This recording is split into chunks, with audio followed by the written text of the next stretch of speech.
Yo, everybody. Welcome to Off Panel, a weekly interview podcast about all things comics brought to you by Sketch.com. I'm your host, David Harper, and this week's guest is the artist of the Image series Adventure Man. It's Terry Dodson. Thanks for coming on, Terry. Hey, David. Thanks for having me. Pleasure to be here.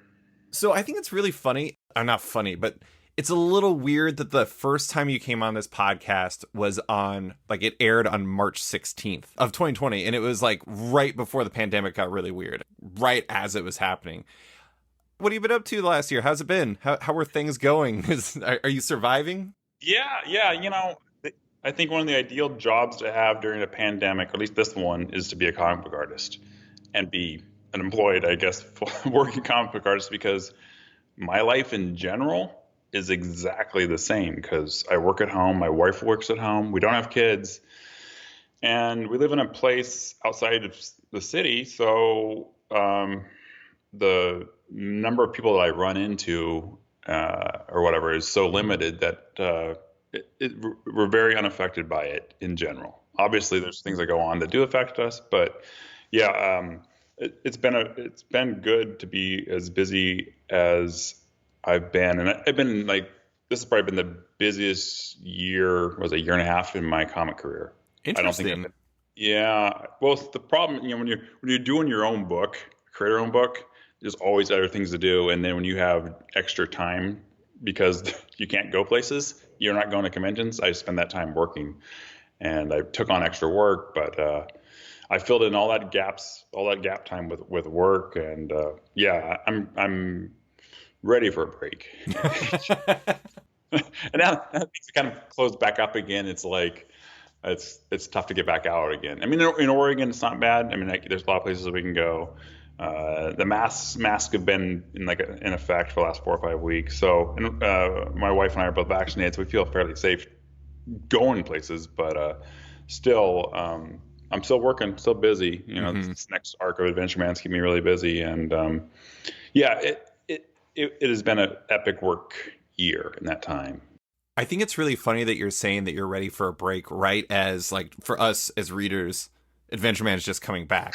That's one of the weird things about comics. It's where's Terry? And you've been I'm super busy. Now I'm ready for break time. Yeah. I know, that's hilarious. It's I have a feeling that people assume I've just been on vacation for 9 months, this is what the schedule for Adventure Man. We talked in March. And I was in March of 2020, I was wrapping up. I had drawn the bulk of Adventure Man by March 2020. I hadn't colored hardly any of it, though. And you've been working on it for a while before then, too, right? Exactly. I've been working on it for a couple of years. But I was wrapping up X-Men Fantastic Four at that point. And then as soon as that got wrapped up, I started coloring Adventure Man. And then Adventure Man got pushed out 2 months because of COVID, because Diamond shut down. So actually, it really benefited me, because it allowed me to put the time and quality into the coloring of Adventure Man that I wanted.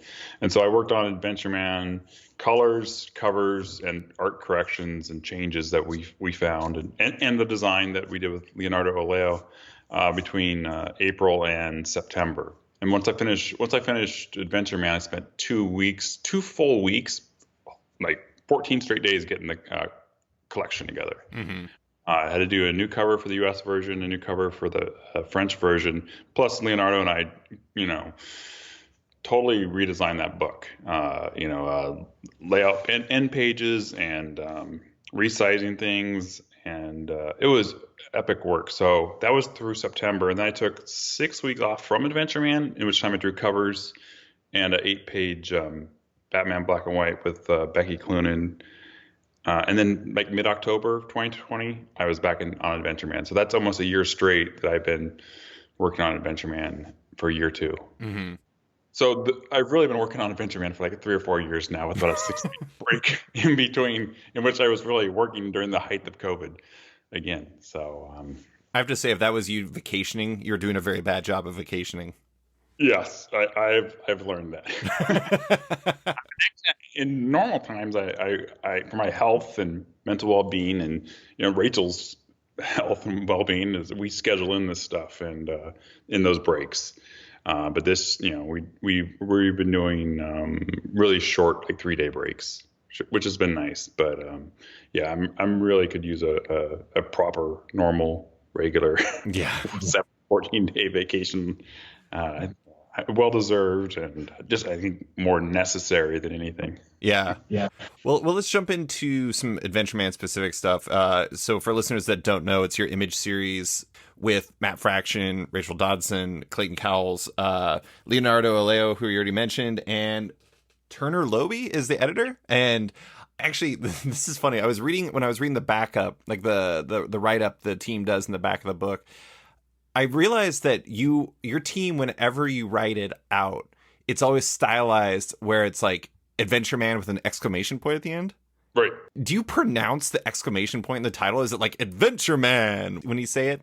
Or is it more straightforward than that? How do you say it in your head? I would say up until we went to press almost, the title of the book was Adventure Man with an exclamation point. The covers don't have the exclamation point. Right. And then we decided to drop the exclamation point. And so I think it still kind of lingers there, but now it sans exclamation point. We're not using it anymore. So if it shows up, it's just out of habit. Yeah. So for listeners that don't know, I'm going to do a quick spiel. I think this is the one from the collection.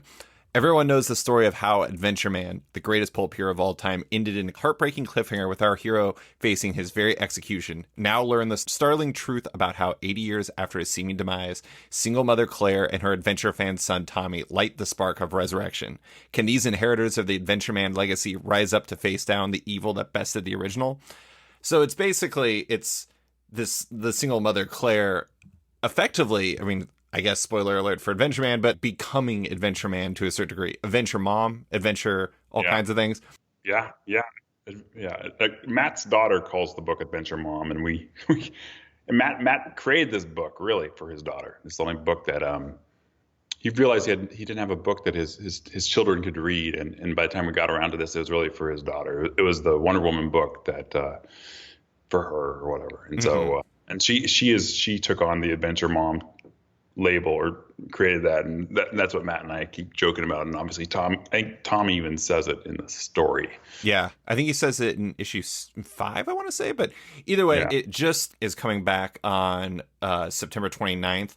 The last issue is on October 7th, and I gotta say, October 7th of 2020, I have to say it was absolutely a delight to have Adventure Man back. I don't know, it's such a fun book, and I'm pretty sure I mentioned this to you last time, but it's one of those interesting books in the sense that as I read it, I'm not just thinking about the fact that I think it's fun, but I also read it and think, I think you guys are having fun too, which is, you don't really get that a lot when you're reading comics. It's like, it's always a job and, you enjoy it to varying degrees, but when I read it, it like radiates off the page. It feels like everyone's having a blast on it. Yeah, I really think so. I think, Matt was excited about it, but I think I helped light a spark in him with my excitement about it because I could see the potential. There's so much stuff that I liked and wanted to bring to the page that I hadn't had a chance yet, or to play around more with, more design, architecture, character design, acting, coloring. Just so many things I wanted to play with that this book gave me that outlet for. It'd been a while since I'd had this much. I was on a project that allowed me to do the things I really felt like doing then, or, to scratch the itches that I had. And I think that lit a fire under Matt, seeing the enthusiasm that I put into the pages and the design work. And then I think what really, really helped him get onto my levels when he started seeing the color pages, because I had drawn basically the whole book, 140 pages before I really started coloring it. So and I knew what the colors were going to look like, but he just didn't know what I was going to do. And I think I really surprised him with what I did on the coloring. It really opened up that world to him. And he actually ended up coming back and completely rescripting a lot of the book and changing a lot of character stuff because he saw the world, how it was really going to be seen. Mm-hmm. And it's really cool how we kind of try to one-up each other.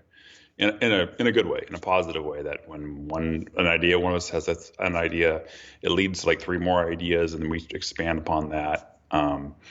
So yeah, it is a blast doing this book. I just came off of I had some computer problems in August, and I lost 10 days of work, and what that meant was I had to work 16 straight days, 9-hour days, which I don't have to do anymore. I've done that. I've put my month-long work in. At this point in my career, I schedule myself so that does not happen. But I worked, was 15, 16, 9-hour days, standing in front of my computer, coloring issue 5 of Adventure Man because it had to get done. There was no other choice. And as I was doing it, I was thinking, there's no other thing I would work this hard for except for this book. Right. It was like, I'm having so much fun, even though, I've been looking at a computer screen for 12 straight days and missing the last part of summer. But it was completely worth it because it was such a delight to be in that world. And, when you're working in the color part of all this work that all this hard work we've done in line art now, and I'm putting the kind of the cherry on top and really bringing it to life. It was a blast. Yeah, exactly. Yeah, it felt great with how it turned out. So I am interested in what you were saying there about how colors change things for Matt when he saw that. And I had seen some of the stuff black and white. I can totally feel how that changed things for Matt. But for you, I am interested in that step of the process. How do like colors change things for you? Do you feel like that is a disproportionately important step in the process for you in achieving the feel and look that you're really trying to accomplish?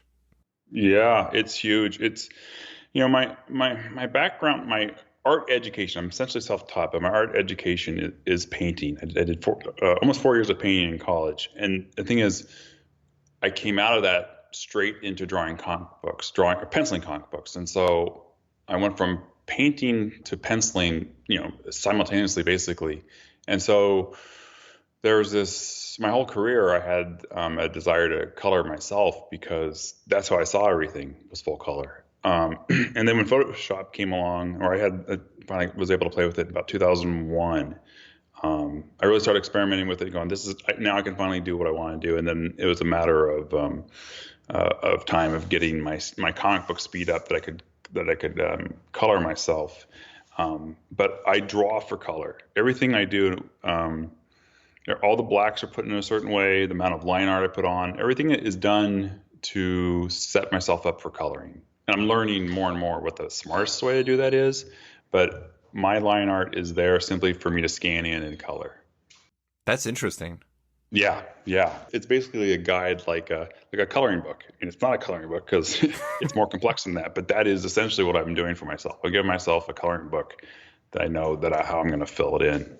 It's kind of interesting. It's like I've always talked to artists and they'll say things like layouts are always the toughest part because like you really have to think about the storytelling and make sure everything's good. And then once you get into like inking is kind of, I mean, I guess it depends on who you are, but inking can be more of like the relaxing phase because it's like you're going through and it's just like it's just kind of fulfilling the work you've already done.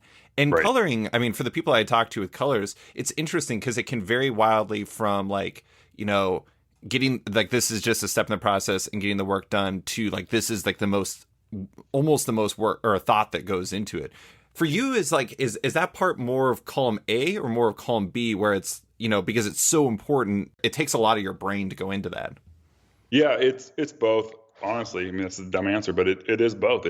I know what I want in general. I don't always know because I don't spend all my time coloring, but I know what I want in general. And so when I know what I want, it goes pretty quick. When I don't know what I want, it can be a real challenge. But the thing is, that's some of the best stuff. When I don't know what I want, and I'm just playing around, and then a happy accident happens. It's like, oh, that's so cool. Now I can go. But what I do find is that coloring, once I know how I'm going to handle something, it goes extremely quick and it's extremely satisfying. So it feels to me like what most like cartoonists feel like, where they can just do something fairly effortlessly, or inking. Like, when I ink, it's the same thing where it's like I could do this so much faster than penciling. Penciling is labor intensive, thought intensive. It's the most difficult, time consuming part of the process. Mm-hmm. But the coloring, I think I'll battle a page, and once that page is figured out, then I can use that battle that I fought and won. Now I can use it for 5 more pages. I don't have to fight that battle again. So I figured out the lighting, I figured out the temperatures and all that kind of stuff. Once that's figured out, it goes really quick. And it was humongous, me having to finish or color that fifth issue, it was huge having the first 4 issues to reference off of. Right. If I didn't have that reference, since the 5 issue really ties up the first 4 issues, so there really wasn't much in there that I didn't already know what the palettes and everything was gonna be, and that was a lifesaver.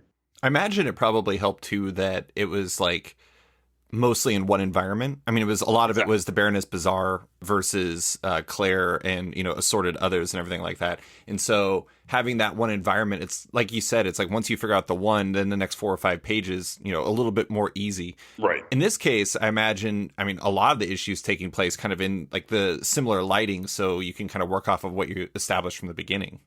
Exactly. Yep. And now with issue 6, we have new settings and atmospheres and stuff, and so it's new challenges. But now I have kind of my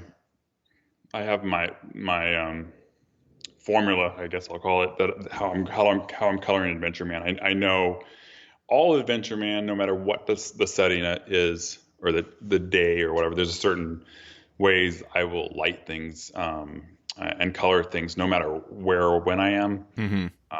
But then the fun part is that, okay, now that I'm in this different place, what's this palette going to be? What's this? How full color am I going to be, and how monochromatic am I going to be? A trick that I'm using so far is that when we go into flashbacks, I go fairly monochromatic, and when we're in present day, I go full color. Mm-hmm. And that varies.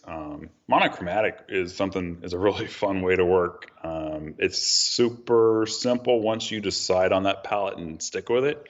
You can just fly, and it looks amazing. It's so cool to go, man, I'm only using like 2 colors here. It saves me all this time, but it looks so rich. And I'm learning simplicity is like the less I do, really, the better it looks.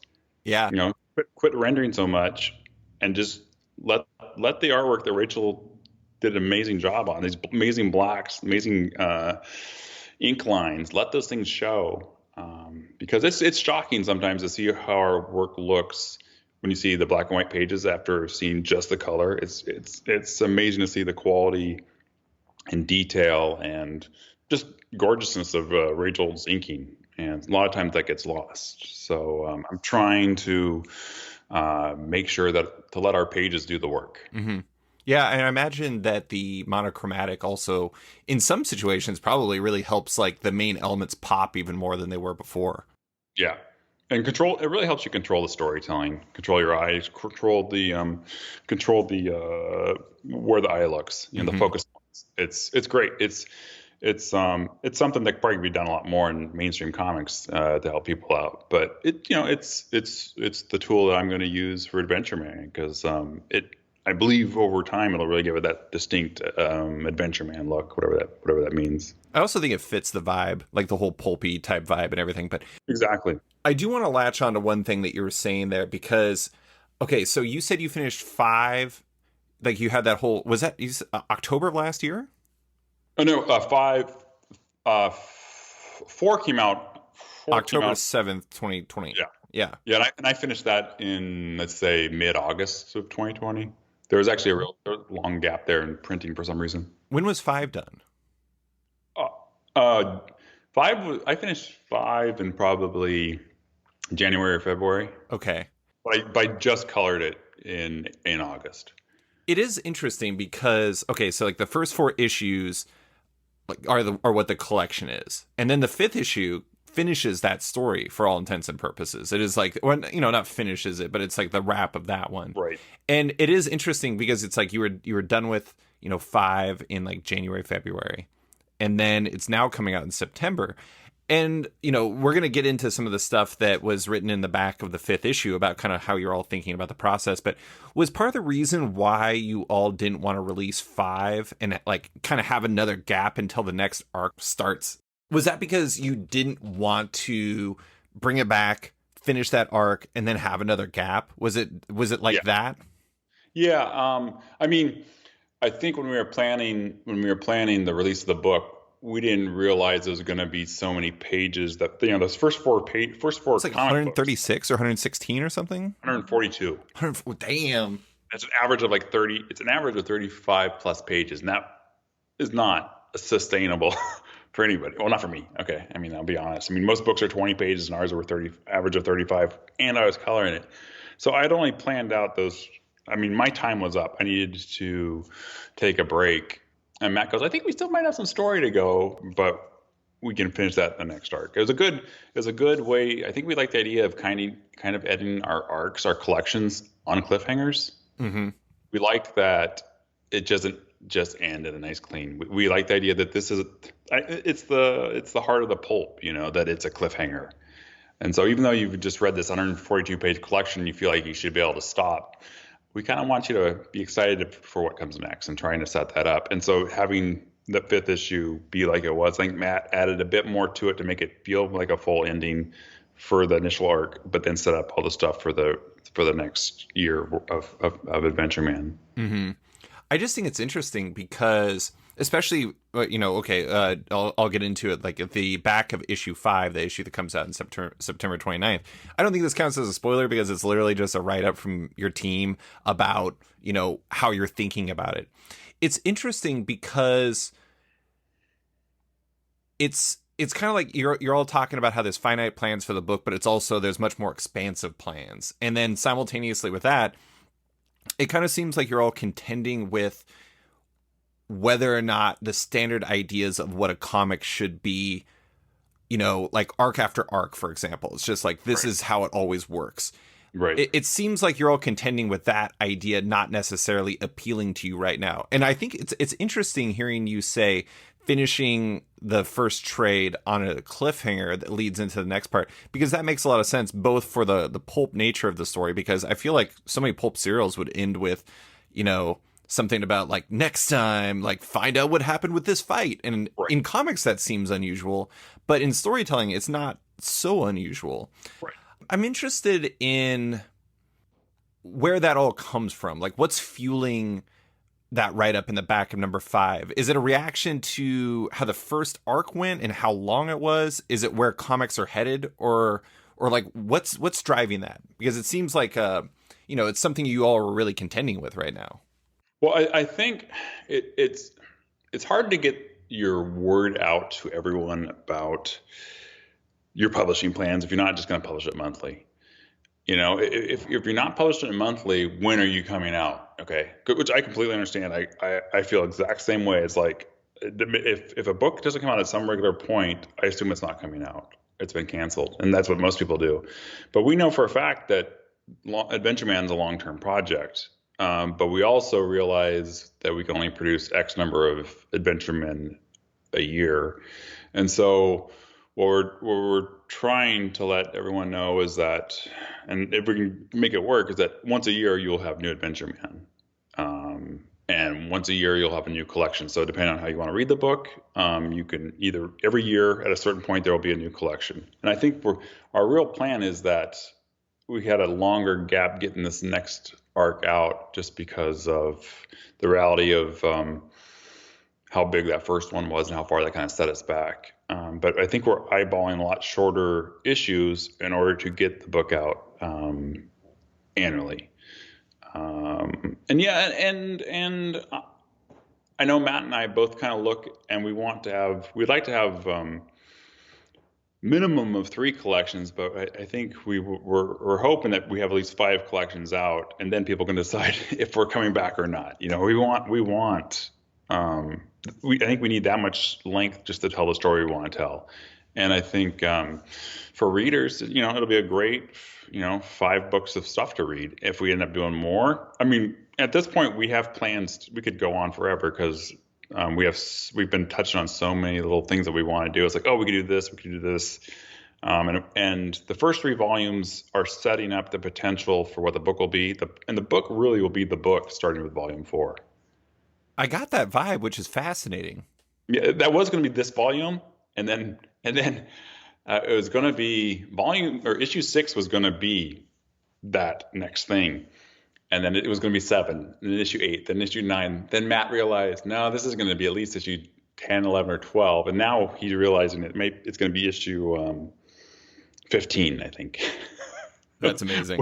where Adventure Man becomes what I'm going to call like volume 4, which is the thing that it was going to evolve into anyways. Right. But we're having a fun ride getting to that point because there's so much stuff that we need, so much story we need to tell still. Plus, there's so many characters in this story that really need their story told more. That little bit of world building we've been doing since issue 1. It's all been done for a reason. And there's stuff that you're going to see in issues 10 or 14 that are still harking back to issues 1 and 2 that we set up there. And I always liked, as a reader, or a movie viewer or TV show watcher, I love stuff that's rewatchable or rereadable. And these books, the more you read them, the more books that come out, the more you can go back and reread them.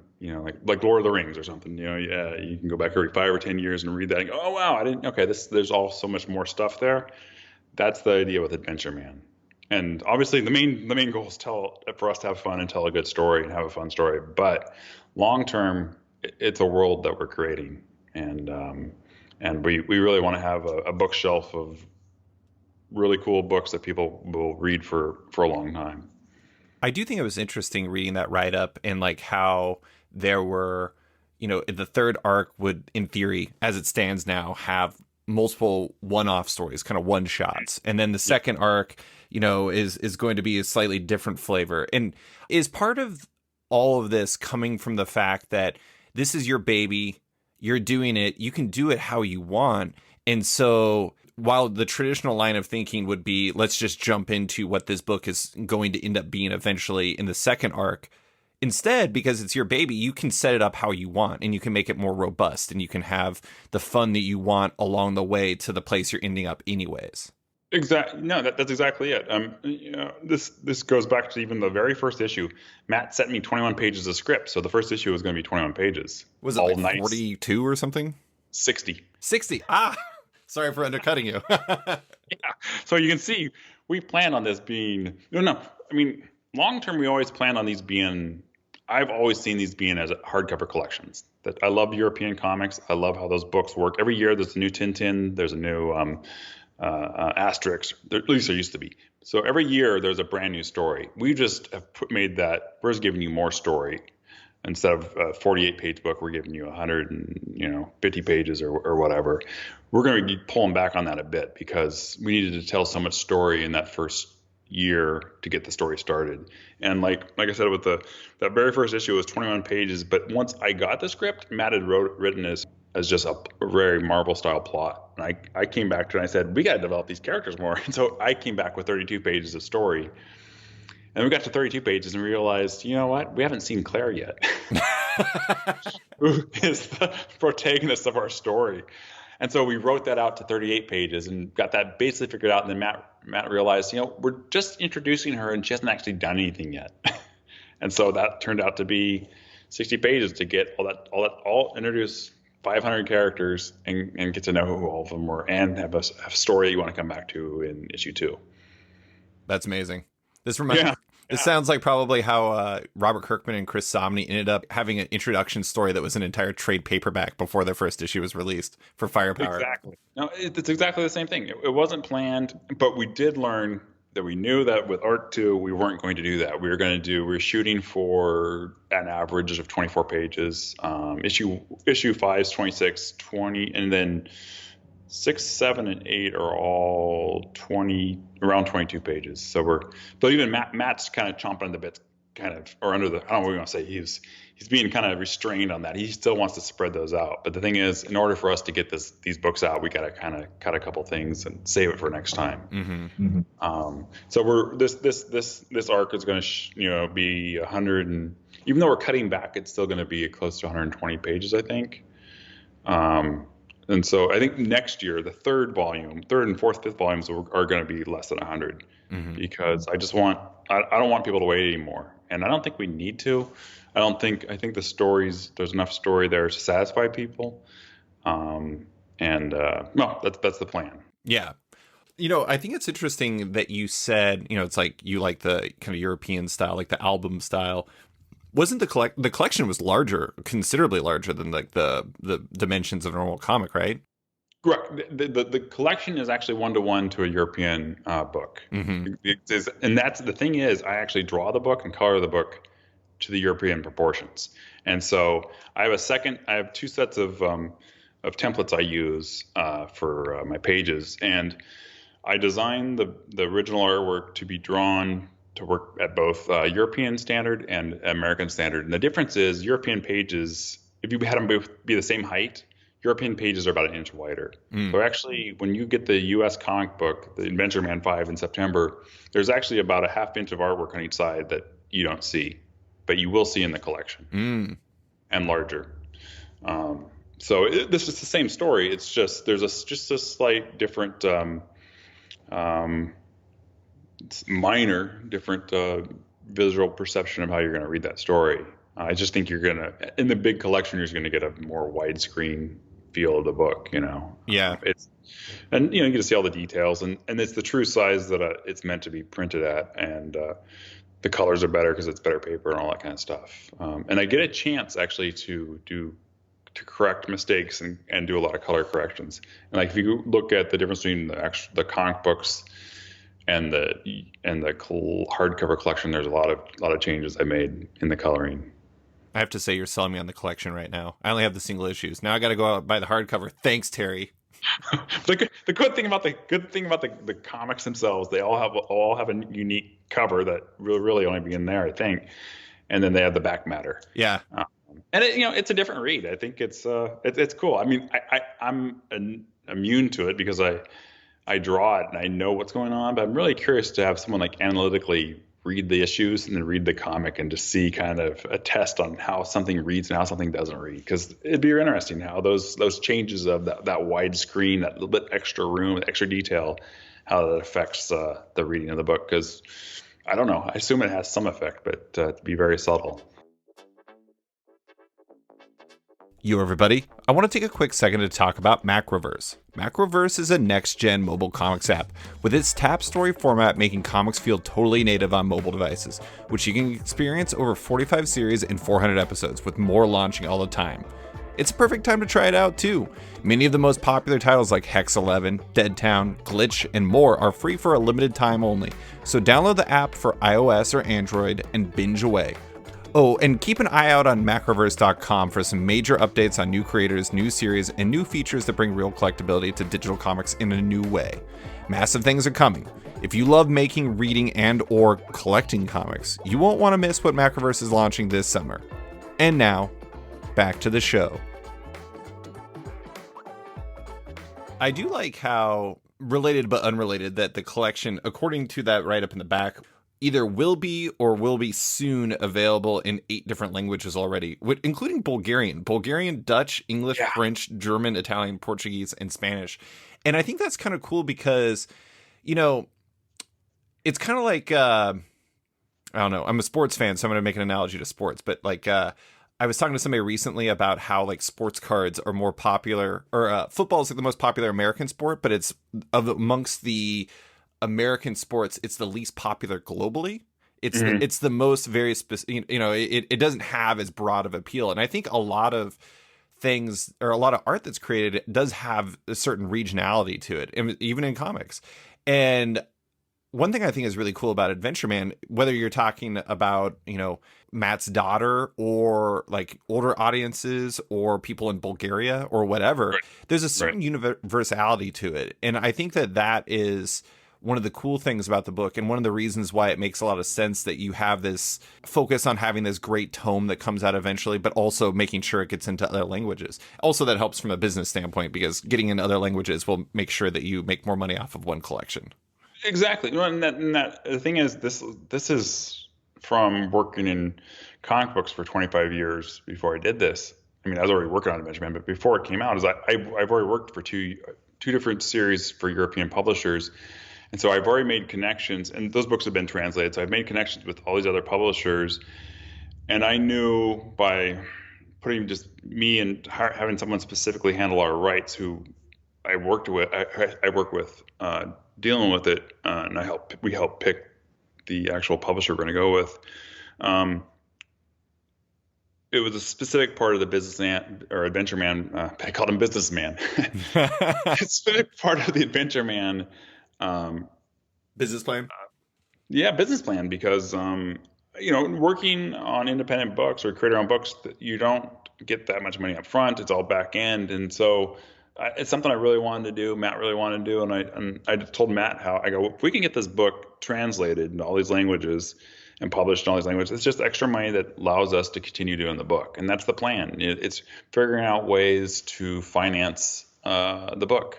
Mm-hmm. And it's working. It's working well. I mean, I couldn't be happier. That to get into 8 languages within the first year of the book is amazing, and I know that the best way for me to continue doing the book is actually to do the book, have people buy the book, then buy the next book, and buy the next book. Mm-hmm. It's like I have to get like 3 volumes out in order for us to sustain the publishing plan. Mm-hmm. Because it's something.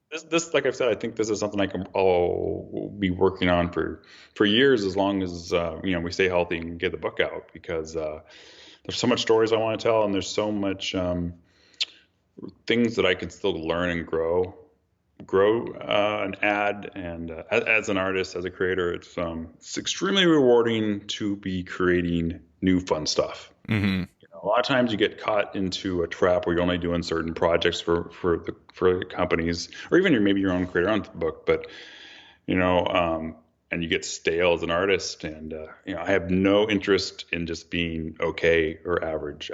My only goal is to do phenomenal work someday. I'm not saying I'm doing it now, but to be a phenomenal artist producing interesting stuff that interests me and hopefully interests other people. Yeah. That's what gets me out of bed in the morning. So I do think it's interesting. So you said that you're going to have kind of a yearly plan for Adventure Man. And I've actually heard other creators doing that. Like Rob Guillory has written about that for Farmhand, about how he's kind of switching to like a yearly model. Other ones I've heard from are thinking about the same thing.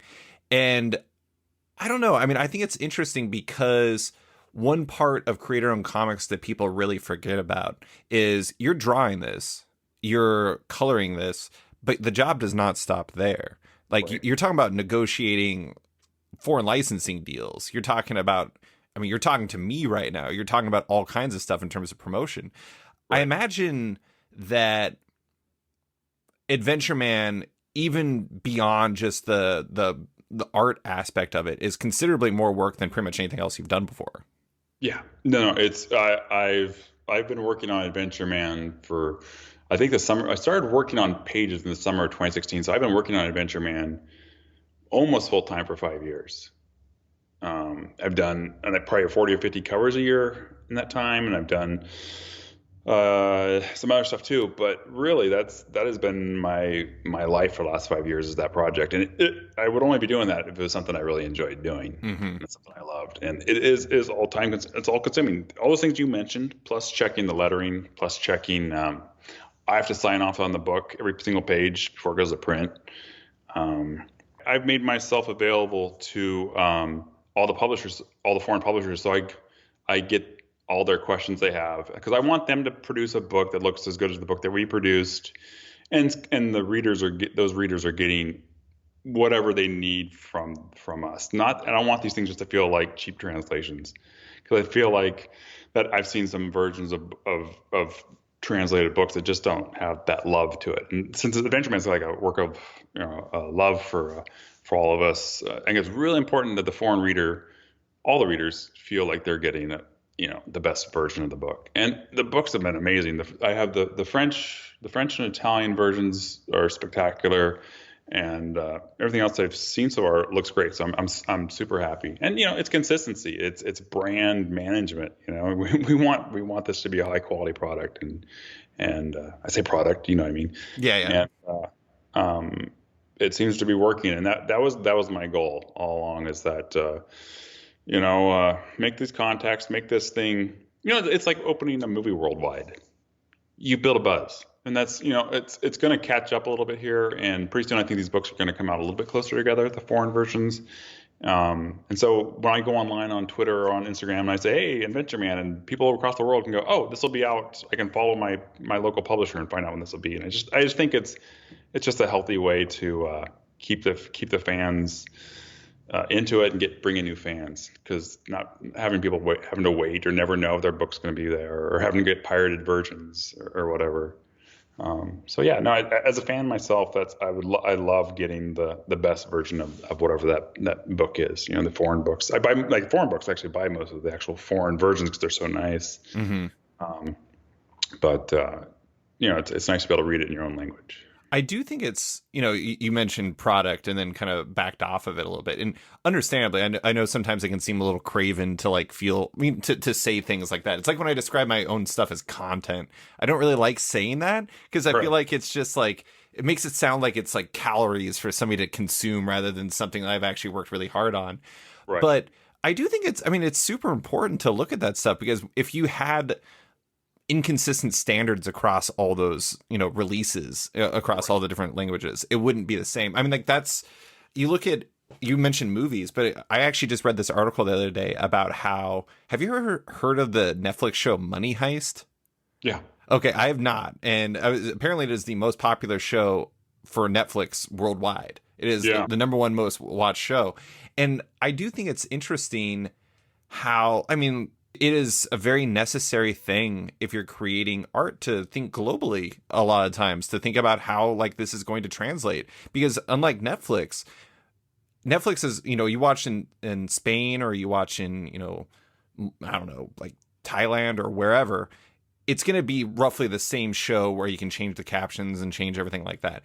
But you're not going to have that easy standard. You have to make sure that the quality is the same. And if you don't do that, then all of a sudden a potential Adventure Man fan could be somebody who says this person didn't care to put out a good product, so why should I care about buying it? Yeah. It's I think it just goes along with the fact that I put so much time. We all put so much time, but I specifically, I know for myself, I put so much time into it. I want everyone to be happy with to experience at least what I'm experiencing. The joy that I have creating it. That hopefully they are able to get that out of the book. So do you feel like, okay, so, again, about a year gap, obviously the world has slightly changed over that time. Have you changed the way that you think about this book or even your art during that time? Because it's a lot of time. You change. Like you said that you're always trying to be like a better artist. Like, has there been any shift for you as, between collection 1 and where you're at now?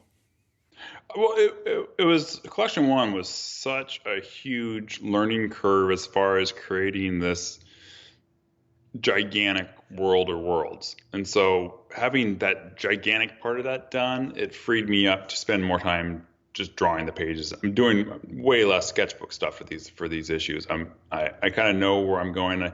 I figured out the coloring schemes and I figured out ways to simplify the penciling and color or penciling and inking because there's things I can do in the color. And, Rachel had to work extremely hard on a lot of these pages because they're so detailed, way more than I usually do. And so I've been figuring out ways to have the pages I look at just as good, but not be as time consuming for her to ink because, she there's like blood and tears on those pages for her because she had to just work so hard on them. And it's like, that's not fun. I don't want her or me, the colorist, having to work any harder than necessary. Let's be smart and pick a couple of things to kind of simplify the drawings down in places to speed up both the production. And I think actually, honestly, I think it makes it a better read if you can not show detail everywhere. You silhouette things, you drop out backgrounds, which is all things I learned by drawing monthly comic books for 15 or 20 years. I mean, I learned all this stuff, and then it's a matter of balancing the simplicity with the need to show everything that the reader has to see. This book, I show way more setups and details of stuff because I really want people to feel this is an immersive world. But then sometimes I get caught up in those details, and I find myself, I've spent over half a day drawing some details and stuff. And it's like, I don't know if I need to do this. I think I could draw like 4% of this, indicate the rest of it in ink and color. It isn't necessary. And so now let's focus on what really needs to be focused on. Yeah. Spend the time a little bit smarter. So I don't regret what I did on the first arc because it needed to be done. I'm glad I did it there, and now I don't have to do that as much. And let's make it just as much fun or more fun to actually produce it than the work it was to produce the first one. Yeah, you talked about this, I think, in a art feature interview we did on Sketched, but and you just mentioned it too. It's just, I mean, that's one of the things that's really underrated about the first arc is that all these characters are new. I mean, it's not just Claire. Like, Claire is a fairly usual person, but when you're talking about the crew of Baron Bazaar and you talk about the crew of Adventure Man and everything like that, those are completely new creations. And like, right. Even beyond that, like, you literally invented a building in the city, and it's just these are substantial changes. And I do think it's interesting that you're able to simplify a bit, both in the sense that you maybe are thinking about your art a little differently, but also in like the second arc, you don't have to do all that heavy lifting. Now it's just get down and draw the book. I do want to say though, so this is cruel because I've read the 6th issue and readers aren't gonna be able to read it for a bit, but I did want to note one thing in that 6th issue, the first spread, which I can't show you in its full glory because, and it's for listeners, it is of Adventure Man punching a car basically, but you can't, like, the problem is like the iPad can't show it on 2 pages. So I'm reading like a spread in like 2 different ones. I have to admit that's part of what triggered that question, because that spread is absolutely incredible. And it might be my favorite thing that you've done in the book so far. Okay, cool. But it's interesting because it felt a little different for you. I'm going to make a comparison. It almost feels more like Goran Parlov-like. Oh. Let me say, when I say something is Goran Parlov-like, that's about as high of a compliment as I can possibly give. Sure. Yeah, no, he's awesome. And it's interesting though, because there was it almost feels more like the simplicity a European artist would give it. Right. And I love that. Like, there was a real energy to it because you simplified a little bit on like some of the details and everything. Right. It actually kind of reminded me of a conversation I had with Chris Somney about what he's doing, where it's like the further he gets in his career, the more he's about like limiting his lines, simplifying the process. And that sounds like it should be faster. It isn't always necessarily faster, but it does make it more striking. And I think that there's some, I don't even know why, but it just felt like there were subtle differences to your approach in that issue, and that double page spread really showed that for me. Well, it's definitely a fact that since 2001, I've been more influenced by European artists than American artists. And that is especially in the last decade, especially Adventure Man, as far as page layouts and storytelling, and I don't even call it. I call it like set shots. The way in European comics, I think they'll use a half page setting up a scene with little tiny figures, and then like what we would consider money shots are down to little quarter-sized panels. Mm-hmm. They'll use their giant money shot for a scene for a bunch of buildings and a little tiny person walking in the background. But the thing is, when you come away from that, is this you really have a sense of where you are, and it's almost more beautiful. Those little tiny things are way more beautiful than a beautifully rendered person, which is counterintuitive. But there's just a sense of beauty in landscape. Let's say, when you go see mountains or whatever, there's that feeling you get of beauty, and that has been a conscious plan of mine on probably my primary objective when I'm drawing Adventure Man is that. The main focus isn't necessarily the characters; it's the scene that we're in. How do I make that impactful on the reader? And because I think it just sticks with you way longer.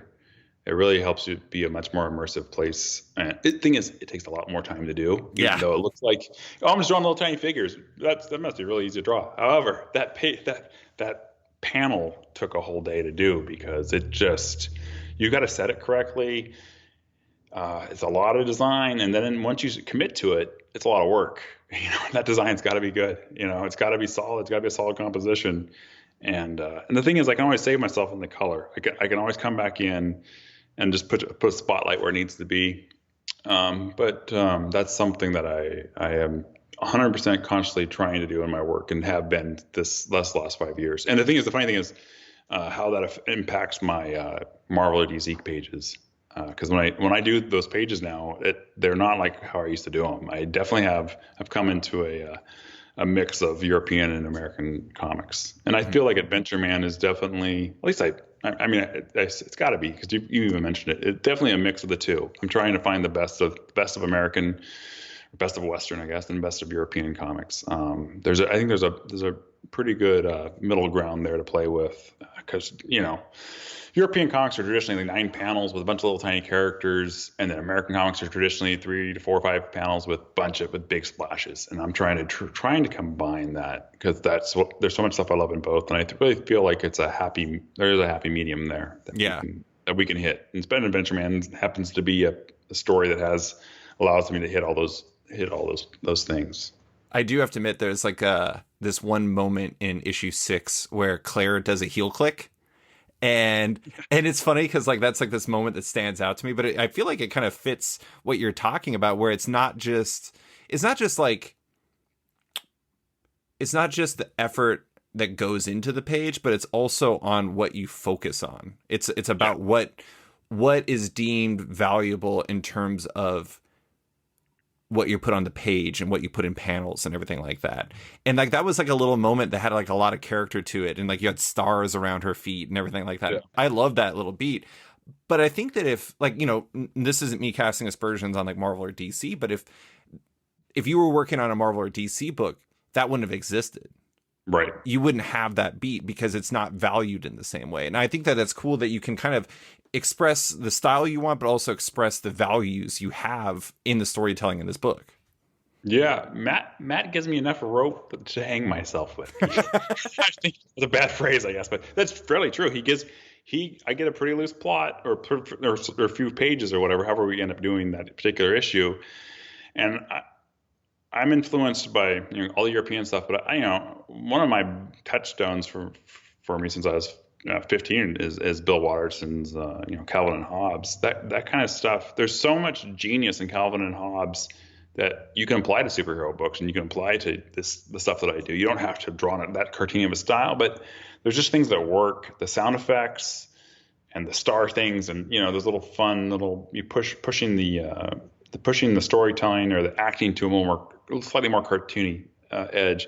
And Matt calls sometimes what I do is I have a Disneyfication going on in my artwork, because I love animation. I love comics, but I love animation as well. And I think there's a point where you go too far, but there's a point that I'm hitting in my art, and we'll see if this changes as this book goes on and I have more fun. But I do feel like it's going to be a bit more cartoony is a fairly tough word to use, because I think the backgrounds and everything are going to be like they are, but I do feel like we'll see more a loosening up of my stuff, just because I can see in places where it really does work. And you got to be careful, because for sometimes it makes things feel too funny or cartoony, but great cartoonists can convey so much more range of emotions with so few lines. And so you're basically saying I can do more with less. And as an artist who's worked, on basically on everything, it's fun to find ways to convey emotion or ideas or whatever using a little bit slightly more cartoony. But it took years and years and years of drawing in a more realistic style in order to learn what I needed to learn in order to push that thing. And the thing is, it just happens. I'll just draw it and it's there. And it's like, I'm leaving it. Yeah. I've nailed whatever this is. I'm not going to touch it. And so a lot of times I'll erase and go back and correct it, especially if I'm doing a Marvel or DC project. I'll take that back out because it's a little too inconsistent. But for Adventure Man, I think once I color it, I think there's a level of consistency that kind of glosses those things over. Mm-hmm. But the heel click, that was me. Matt said something about Claire running off, at the end out of this panel, and I just said, you know what? Now that she's adventure mom now or whatever, she has a little bit of extra ability. Actually, even though it's as cartoony as that is, she could do that. Oh yeah, she now has that ability. So it's subtle, but it could actually happen. But it was the absolute like spot on mood she was in, and the story needed to represent. Yeah, I think it's, it's interesting you brought up Calvin and Hobbes. Like another one that it kind of reminds me of, obviously not similar, but in just like what you're talking about is Jeff Smith's Bone, in the sense that a lot of Bone had cartoony elements, like the stars, the bones themselves, everything like that. But then everything in terms of like the valley was done in a very realistic fashion, and the environments were done in a really realistic fashion. And it's interesting because I don't know, I don't know what it is about the blending of those. Maybe it is the animation aspect, like the animation roots to a lot of this. But that ties into the universality that we're talking about, where it gives it this feel that anyone could read this and just kind of get it. And I don't know what it is about that, but it just jives. Yeah, no, I mean, obviously it's peanuts or whatever. There is a clarity in vision. It's a stick man kind of thing. Go back to a stick man. That's the most easiest thing to read. But Bone, for instance, Bone came out. I got my first issue of Bone the month that I started working full time in comics, and so that has been a gigantic influence on me. That I rarely mention it. I mentioned it to Jeff Smith in person a few times, but what he did and how he does stuff has been a huge influence on me. I mean, it's great to have a job like I do, where I get to just draw things, but I draw things because I look at things and they go in my brain and then they come out. And my range of influences are so broad that it's hard to tell who's influencing that thing. But yeah, there's a big influence of that simpler style of stuff is there. And the thing is, I can't in my style directly do that stuff because again, it just pops out. It's figuring out, what your version of that is. Yeah. My language. What's that language line? I think that's the best word. Yeah. It's fun. It's fun to play with. Yeah, it is interesting because it's like I can see the same idea in all three. They're just executed differently. Yeah. And like that's awesome. Okay, well, I'm going to close with a few things that are not related to Adventure Man necessarily. I do want to bring up, I think the first place I ever met you was at like Emerald City Comic Con. I think of you as a big convention guy. And I am interested in, you have this arc coming up. There is a deluge of events coming up. I mean, there was just Rose City. On the horizon are C2E2, Emerald City, New York. I think Thought Bubble. Yeah, Thought Bubble's happening. I mean, assorted regional ones as well, not just the big ones. How are you feeling about conventions? Like, is that something that could be on your horizon, or are you still a little wibbly wobbly on it? Oh, I mean, it was amazing to see what a difference it made. How much I missed conventions. Now, the funny thing for me is that I'd actually really got it down to a science. I'd say these last 3 or 4 years where I actually enjoyed going to conventions, but I limited it to every year I did Emerald City, which I could drive to. Every year I did San Diego, which I've done since 1991. And I made that, the certain 6 to 7 days, and then New York I've gone to for a decade. So those 3 are my definite shows I do every year. But the thing is, those are all spaced out, 4 months, 5 months apart, and so yeah, they're all condensed. Yeah, and and then I try to do 1 or 2 more things, like a European trip or just some other city or region I hadn't hit, and so I loved it, man. It was such a blast doing those places. Going to those places, first of all, I love the cities. I love the people there. And then the shows are great shows. They're big enough that I get to see everybody I want to see. And I know how to handle those shows. I know how to handle New York, and I know how to handle San Diego. I've learned over the years what I need to do in order to make the show accessible for me or enjoyable for me and for the fans as well, that I don't get all burned out talking to them. I hired someone to help run my table because I really needed a break from being there all the time. And so now that this year without shows, I can't wait to go back. I was going to go to Rose City, but I decided not to. So I still might go to Seattle for Emerald City in September or in December. But I guess in theory, I will return to normal in 2022. I mean, Adventure Man's out now, and I really should be at the shows promoting, but both because of my work schedule and just the weirdness of the times we're in, I'm not 100% comfortable yet being in public with that many people, and I honestly would rather wait until I can see people face to face. I feel it's after a year of being not by myself, but being inside working all this time, to finally get back out to shows and only be able to talk to people through a mask, and which I know is there for a good reason, but it's that contact we're making with people. We're used to reading people's faces, and it's kind of hard to do that. Especially, I'm meeting so many people I don't know, or maybe I won't recognize them with a mask on. That has me a little hesitant until that gets back to normal. And then maybe I won't, and I'll just have to deal with it then.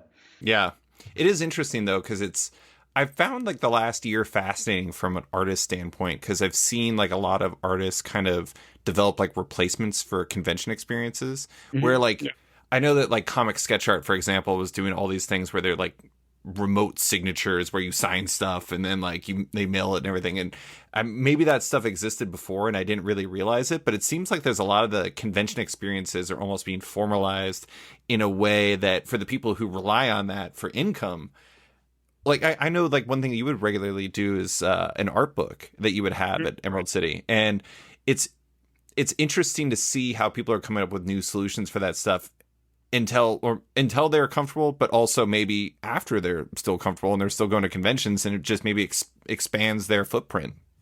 Yeah, I know. I did virtual. I did a virtual Emerald City, and then WonderCon, San Diego, and New York last year, where I offered up for like a week in my shop, run by Andrea Dimonakos. White Squirrel. Yeah, exactly. Does amazing work, and is very amazing to work with. It makes my life a lot easier. But setting up a week-long shop for each show where we offered specific things, plus doing sketches and stuff. But then as the year went on, the sketch thing started going back a bit because I really needed to get back to work. It was fun doing the sketches for people and posting those up as I did them, posting up the videos of them, because just to give people this sense of interaction. But now that we're kind of back to a little bit more back to normal, I haven't really felt that much of a need to do it. But I think I might even do something maybe for New York virtually, just because I haven't done much this year. And then with Adventure Man out, I really need to promote it. So maybe I'll tie something in with New York and hopefully Seattle. Yeah. It's a great way to connect. Having your signatures or whatever, be able to get to everybody worldwide, as opposed to just those 100,000 people that can make it to that show that weekend. It's actually opened the door up quite a bit. But it's the one-on-one interaction with people is what we miss. And going out and getting coffee or meals with people and stuff is huge. I haven't decided if I'm going to go to Emerald City yet. I have a press pass, but I just don't know yet. It really depends to a certain degree. I reached out to my hotel and be like, hey, what's the cancellation policy? Because it's just, you don't, I remember I got stuck with a little bit of stuff for Emerald City last year, understandably. I mean, like, nobody predicted this, but it's such an odd thing. But anyways, all right, let's close with something happy, or relatively happy, because I haven't watched the episode yet. For listeners that have not watched any of Ted Lasso, or up until the previous week's episode in which the team played in the FA Cup semifinals against Manchester City, I highly advise you not listening to this part, or if you're just not interested in Ted Lasso, you probably are not going to be interested in this part.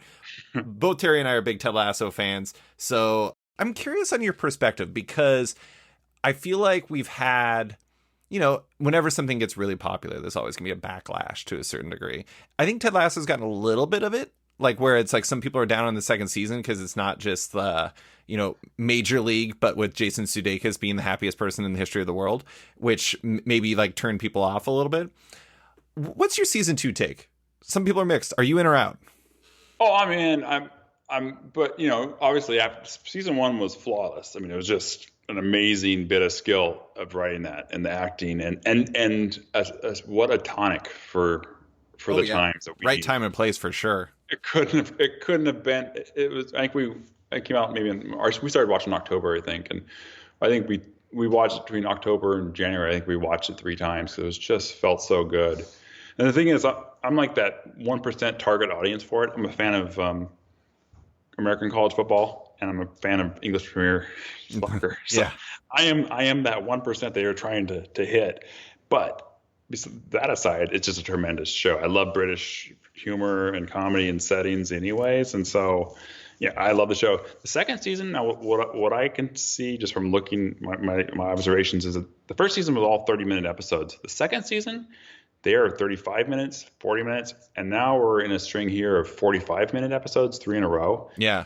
Which is something I think they gave the writers as much rope as they wanted, and so it's like there's a lot of good stuff in here, but I also do think that they could use a bit more editing on this season. Sure. As much as I'm enjoying it, I could see how if this had to be squeezed into 35 minutes or 30 minutes, it'd be super tight. You know, one of the funniest episodes of this season was the fourth one, which was the Christmas one. Yeah.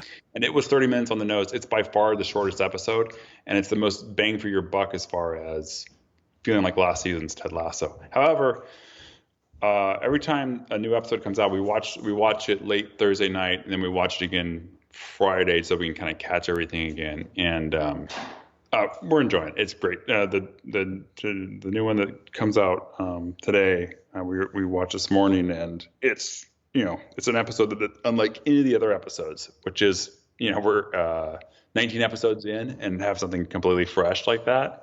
I mean, these guys are having a blast with the show. Yeah, it's like the Coach Beard one, right? Yeah. Oh my God. I'm very excited for that. I do think it's interesting. I wonder how much, like, I agree with you. I do think that to a certain degree, some of the stuff is, I don't want to say stretched out, because I think that a lot of this stuff is given the time it needs, but I do wonder how much some of like the broader response has been because the first season was such a balm. And then this second season is a little bit more like, I mean, not everything is always cheerful, and like maybe you got to deal with that. And I do think it's really smart of them to still have like the heart of the show, but be real about it at the same time. Because it's like, if somebody's always like, I mean, if somebody was constantly like, the scenes with Ted and, oh my God, I'm completely forgetting the name of the doctor. The therapist. Yeah. The scenes with those two are really fascinating because it's definitely Ted at his most annoying, because he's deliberately he's panicking. And like the way Jason Sudeikis is doing that is really underlining that there's something wrong with him, even when he's not actually expressing what's wrong with him, and it's really great acting. It's amazing. I'm just thinking of the scene with him on the couch. Oh, We're yeah. trying to get comfortable on the couch. And he tries it here, and then he tries like 7 different positions on her couch to get comfortable. It's so funny. It is so good. What my takeaway from it, I think, is that they are setting stuff up. I think they're taking the time to set everything up, and they're developing a much richer world, which I think in the end is going to pay off so much more. I feel like they have this map and they know exactly where they're going with it, and I think by episode 12 we'll be like blown away by what they accomplish. I'm fully ready to hate Nate. I feel like it's coming. I feel like it's coming. I don't want it because I loved Nate in the first season, and it is fascinating because you're talking about like rewatching stuff, or like Lord of the Rings, or Adventure Man and everything like that, and picking up on stuff. It is interesting because they definitely seeded his turn to a certain degree, even in the first season, where he was always like this. We just read it as like personal growth, and in reality it's like maybe it's also partially a reveal of the not so happy sides of this character. It's great. I mean, how enriching they've made so many of these characters. Roy and his niece, Roy coaching the little girl soccer team,